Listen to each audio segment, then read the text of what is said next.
Oh, look at that.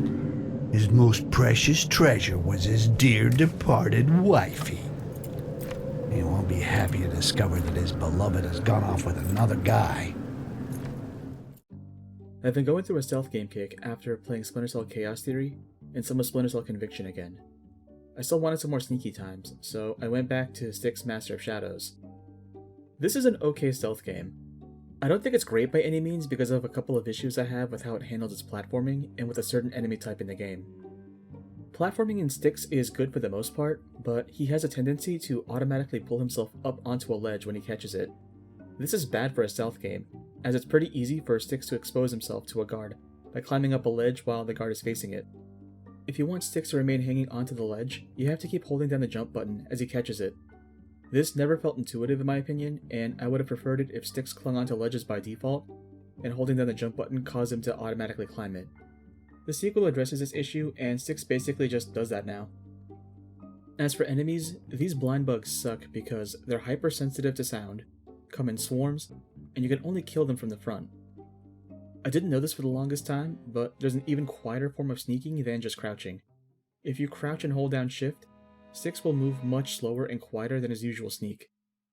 Moving around as such can help Styx get around these bugs and even bring him close enough to take them out, but it's still rough trying to clear out certain rooms, like this area underneath the maintenance workers, because all of the bugs will home in on the last spot where you killed one of them, even if it was considered a silent kill. And I think it's kind of immersion breaking to see all of them move into the same area as the humans, and neither entity antagonizes the other. Other than that, Master of Shadows definitely scratches the same itch that Conviction would, and is a lot less headache-inducing when it comes to wrangling the controls. But this video isn't a review of the game. I just want to use a side quest in one of its missions to talk about something I like when it comes to providing context in video games. You're probably familiar with Rene Magritte's painting The Treachery of Images. You know, the "this is not a pipe" painting. The point Magritte made in his work was that the painting was not an actual pipe, but merely a representation of a pipe. The representation is not the same as the subject, and although the viewer is aware of this premise on a subconscious level, they still ascribe meaning towards the representation based on their experiences of what the representation symbolizes. We know that Magritte's painting isn't actually a pipe itself, and that sounds like such a basic concept that it shouldn't even have to be brought up.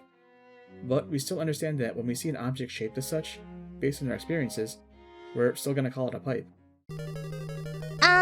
Now this English name, this English name.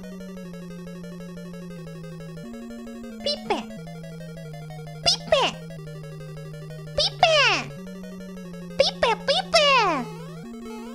Pipe. Pipe. Pipe. Pipe. Pipe. Pipe.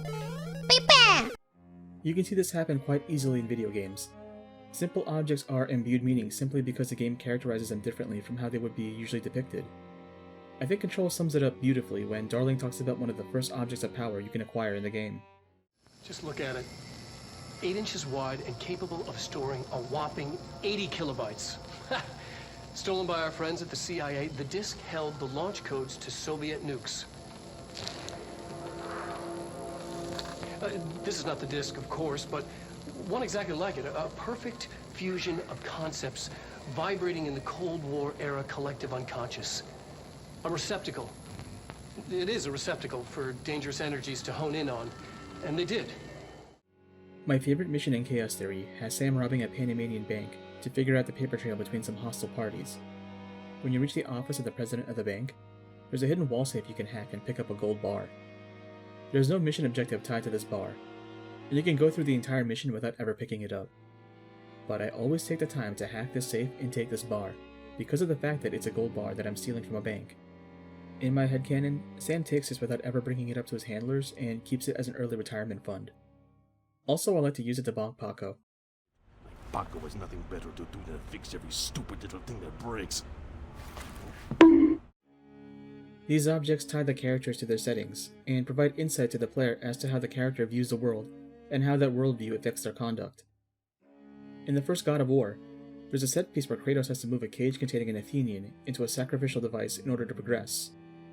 On a gameplay level, this amounts to Kratos kicking a box along the stage as he would in other set pieces, but now the box is modeled so that there's a person inside begging for Kratos to reconsider.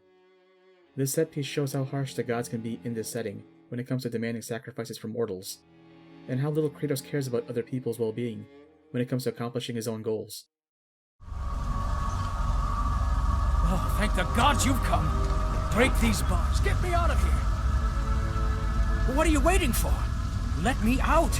We can find our way back to Athens. The gods demand sacrifice. From all of us. Oh, please. No. No. So what does this have to do with Styx? There's a side quest in the second chapter of the game where Styx can come upon the mausoleum of the antagonist's late wife and seal the urn that contains her ashes. The antagonist is in charge of guarding the entire fortress, which serves as the game's only environment. This side quest takes place in the palace where the antagonist resides. His late wife's mausoleum is in an annex close to his bedchambers. Breaking the side quest down to its bare mechanics, we enter a room that has a locked door that leads to the mausoleum. By picking the lock, we're able to reach that wing. 2 knights are posted to keep guard inside of the mausoleum, which also has a locked door. This is a lot of security for a room containing a vase. We can open the door to get in, but we'd have to fight the knights, which are immune to direct attacks. We can also climb up the walls of the mausoleum, find an opening, walk along the beams, unhitch this chandelier, and kill both of these guys without breaking a sweat. Once we take the urn, Styx mocks the antagonist about how he's effectively stealing the man's wife. Oh, look at that. His most precious treasure was his dear departed wifey. He won't be happy to discover that his beloved has gone off with another guy. That's it. From a gameplay standpoint, there isn't much to this side quest other than what's expected of us from the usual game loop. Sneak around, kill some guards, take treasure. The thing is, the only reason that this vase has any meaning to the characters of the setting is because the game tells us that it has meaning to the antagonist.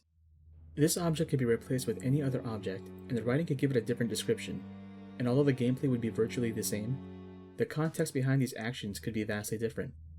Case in point, the main objective of this quest was to reach a room and obtain a key that would allow us to progress further into the setting. It's also just an object in the game that is shaped by the art team to resemble a key, and explained by the writing team that this key will help us in our mission. There's no emotional element to this mission, it's just here to move the plot along.